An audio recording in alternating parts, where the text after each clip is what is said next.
So in the comment section of an earlier video, the one on how to prove a narcissist is cheating, the one with the admittedly clickbaity title, but still good information, I was talking with a viewer, and so I want to sort of explain the advice I'm giving, and because it's just too much to type, and it's just easier to put out a video. Plus, after my content has aged a little bit, it's kind of hard to scroll through and find it again.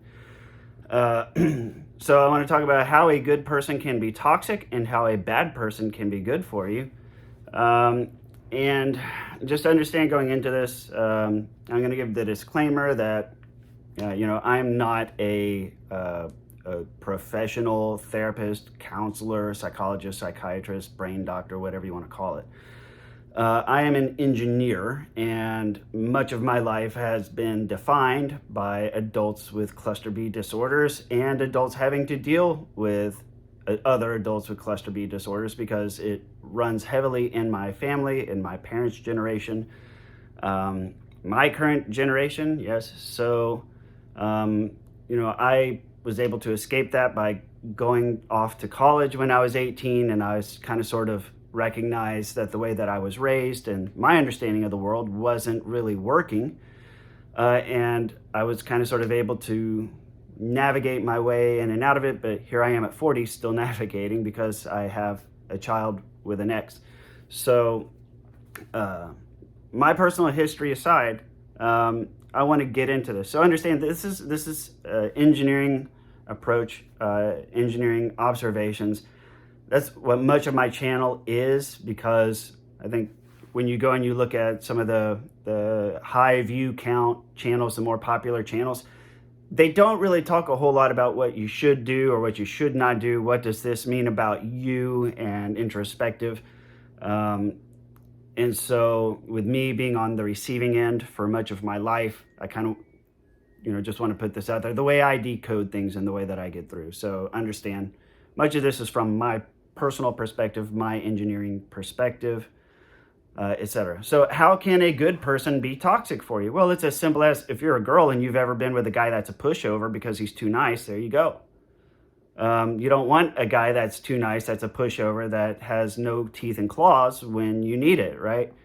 From your instinctual female perspective, you instinctively know that you need protection because there's always a chance that you could have a baby. And just from the way we've evolved from the caveman days, the women who put too much faith in males who are too nice are no longer here because, well, you need a man that can fight off a saber-toothed tiger, right? And so that was the trap I fell into in my first marriage. That and, bad taste in relationships. I fell for the love bombing, right? But when you're too nice, it can be a bad thing. Same thing with women. If you're too nice, too submissive, it's a common complaint. I've done everything for you. I do all the housework. I washed and ironed his socks. I packed his lunch every day. I cooked a home-cooked meal every day. I did all the things. I put him first. I put the family first. I was a good woman, and all he does is go running around playing and cheating and doesn't appreciate me, right? So being a good person can be toxic for the relationship, right? On the other hand, being a quote bad person can be good for the relationship, right? Because then you have the teeth and claws. Being too bad of a person can also be toxic, but that's not the point I'm making. The point that I'm making is that these two things are not absolute. There is intersection. These things overlap, right? So a good formula for men, ironically, I'm going to invoke Godsmack because I was actually just listening to it this morning, and the song happened to be Saints and Sinners. And in the chorus, he says, I'm 1 part saint and 2 parts sinners, and the last part is still on the line. In other words, he's about 2/3 sinner with 1/3 saint, trying to make sure that he stays good. I've got the teeth and claws. I know how to use them. I'm predisposed to using them, but I'm not going to hurt people if I do not have to. But if I have to, I can and will, and I will win. And with that last part on the line, he says, I'm just at the threshold of being 3 parts sinner, right?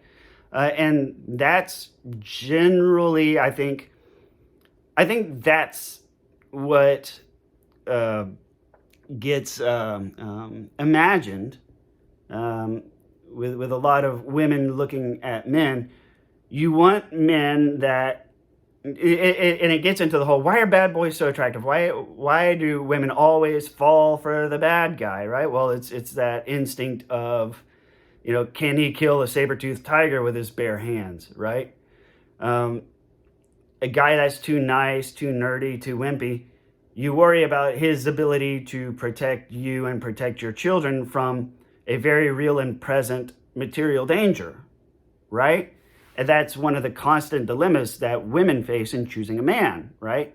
I don't want somebody who's going to be too nice. I don't want somebody that's going to be too mean. But this is why a lot, and I'm not saying all, but certainly a sizable percentage of women stay with wife beaters and they blame themselves and they refuse to leave. Why? Well, maybe they're scared of him stalking him. That's a real possibility. And that's a bad person who's also toxic, right? But you also see battered women who blame themselves for getting in the way of the teeth and the claws, because that's what they want. They want a man that has those teeth and those claws, who is capable, able, and willing to use them. And then she will blame herself for having put herself in front of the teeth and claws and getting bit. Right? So these things all kind of sort of come together, and understand that there's no perfect formula, because you have to weigh and measure yourself. Somebody else has to weigh and measure you. You have to weigh and measure them, and they also need to weigh and measure themselves. And then all of these things get put together. And so when I advise people saying, on your relationship and breaking up with a narcissist, there's really 2 ways to do it that I talk about on my channel, and I've come to realize that I've never really discussed both of them put together, right? But really, there's 2 ways to leave a narcissist. Number 1 is letting them get tired of you and discard you, which is generally a way to go if you're with one who's really toxic, abusive, controlling, etc. If you know that being the one to get up and leave is going to be dangerous for you, that's the way out. And then the other way that I advise is get up and leave. Don't subject yourself to it. It just depends on your personal situation. Most of the time, if you're in a very, very dangerous situation, or like it's a decision that you have to make about your personal situation. Is it better to let them find somebody to replace you? Maybe. Is it better for you to just get up and leave? Also maybe. But you also need to know the kind of person you're dealing with, and if you're going to end up dealing with a stalker, etc. So all of these factors come into play. Now, knowing all of these things, knowing that good people can be toxic and bad people can be good for you, let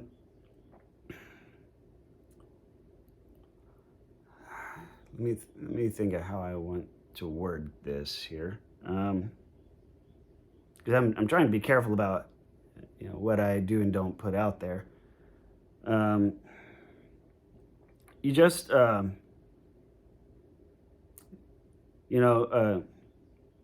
use your intuition.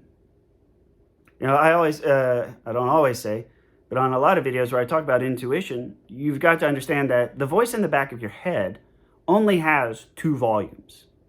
It's either silent or it's quiet. The voice in the back of your head is never going to be screaming and rattling the bars, okay? And if it is, that's a really, really big warning sign and red flag that you should listen, right? But 90 to 99% of the time, it's either not there at all, or it's just kind of nagging in the back of your brain, because it's intuition. It is not going to stop your current focus, your cognition, your conscious existence. It's not going to halt all of that stuff, but it's going to be sitting there pushing the button. Like think of like on an airplane, where you push the call button and then you wait, and then the flight attendant comes, right? Your intuition is going to be pushing that call button. Hey, there's a problem. Just whenever you get around to me, there's a problem that we need to address, and that's really about it, right? So, because this video that I'm making now comes from the video of how to prove the narcissist is cheating. If you haven't seen that, go check it out. The short answer is you don't prove that they're cheating. You don't need to, nor should you try, because it is actually it's easier and more technically correct to just say this relationship is not working for me.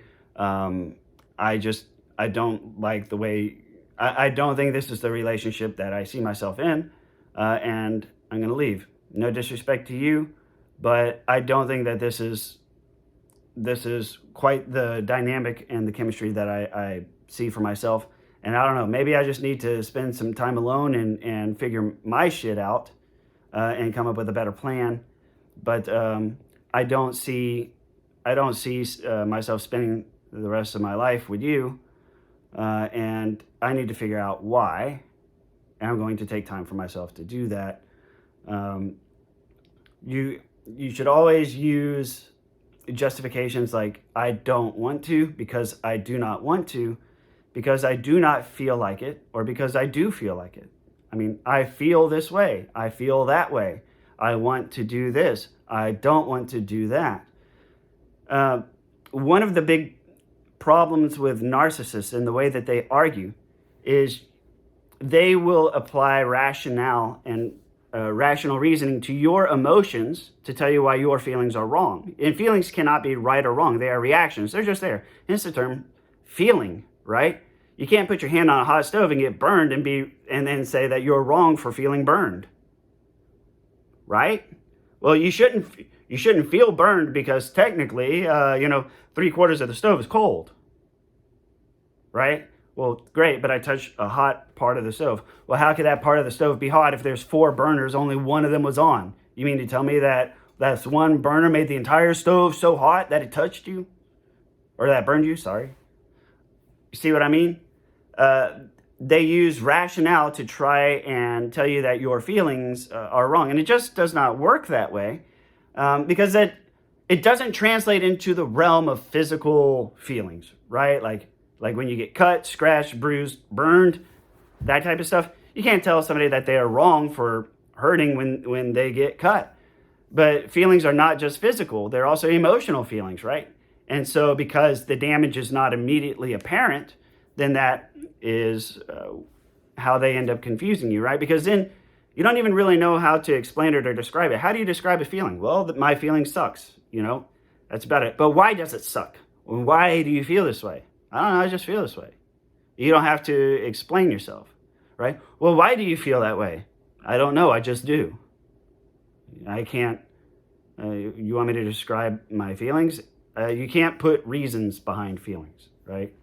You can try to explain what happened that resulted in the feelings. Well, I went up to the stove and I didn't realize it was hot, and I touched it, and now I feel a burning sensation in my hand. That's why, right? So when you say something like, I don't feel like this relationship has a long-term future, I feel like it is going to collapse in the future. That is how I feel. Straight up. I feel like things are not necessarily terrible right now, but I feel like that the future has more potential to end up with a relationship collapse than longevity. If you're a girl, I have future babies that I need to consider. Or if you already have children, I have children I have to consider now, right? And when children are involved, that's an entirely different story altogether, right? But, to sum it up, you have to get out of falling for the trap of justifying feelings. not only do you not have to justify your feelings, you cannot, and you should not, okay? Because feelings and emotions are irrational, and narcissists are irrational. And like I said before, what irrational means, like in the world of mathematics, numbers, and engineering, an irrational number is a number like pi, where the decimals just go on forever. Square root of 2 is a good one. Phi or phi, however you want to mention it, the golden ratio. Those are all irrational numbers. They cannot be described with our 10-digit number systems, 0 through 9, right? So that means they're irrational. They go on forever. The more you work on it to solve it as a problem, the longer the solution gets, hence irrational. And so when you work on a relationship with a narcissist, when you work on a relationship with an irrational person, the more you work on the problem, the longer the solution gets, okay? And I mean, let's face it. When you were in school doing math, did you sit down and say, I need to sit down and solve pi? This is a problem and I need to solve it? No. Why? Because you took it on good advice from your teacher and other people who are qualified that it's not worth your time, effort, and energy to try and solve this particular problem. See, you didn't take it upon yourself to try and solve for pi. Now, there are plenty of people who have. What has it done for them? Right? Well, you were like one of those people, but instead of solving for pi, you're trying to solve a relationship problem with an irrational person. And so now you're just solving for pi. And at some point, you have to understand, recognize, and realize that it's not to your benefit to sit there and try to solve for pi. Some people will try, most will fail. That's where you're at. So you got to look towards getting yourself out of the relationship. It's like I said at the beginning, good people can be toxic, bad people can be good for you. But either way, the fact that you're in this toxic relationship is not a referendum on you. It doesn't mean you're automatically a good person or a bad person. And it doesn't automatically mean that your partner is a good person or a bad person. There are plenty of good narcissists. Just look at any hospital. All of the lead doctors, some of the best attorneys in the world, some of the best doctors in the world. The people at the top of their field are what's known as high-functioning narcissists. They got to be to achieve that level of success in their given field. They have to put their careers first. They got to put themselves ahead of a lot of other people to accomplish this specific goal. Now, those are high-functioning narcissists. They may not be your definition of a bad person, but understand if you try to be in a relationship with them, the career is going to always come first, not you, not your children. And that may not be the life you want to lead. So just try and consider all of these things together to make sense of your situation. And I've tried to present a wide variety of information to help you decide, what your path forward should be. You're just going to end up in a relationship trying to solve a never-ending problem. So what you decide to do about that is a very serious decision. And in my opinion, I think people should get out of those types of relationships in the best way they can. So anyways, I hope this helps. Let me know if you have any other questions, and I'll see y'all on the next video. Oh yeah, please like, comment, share, blah, blah, blah, whatever. Smash the like button and subscribe. Blah. All right.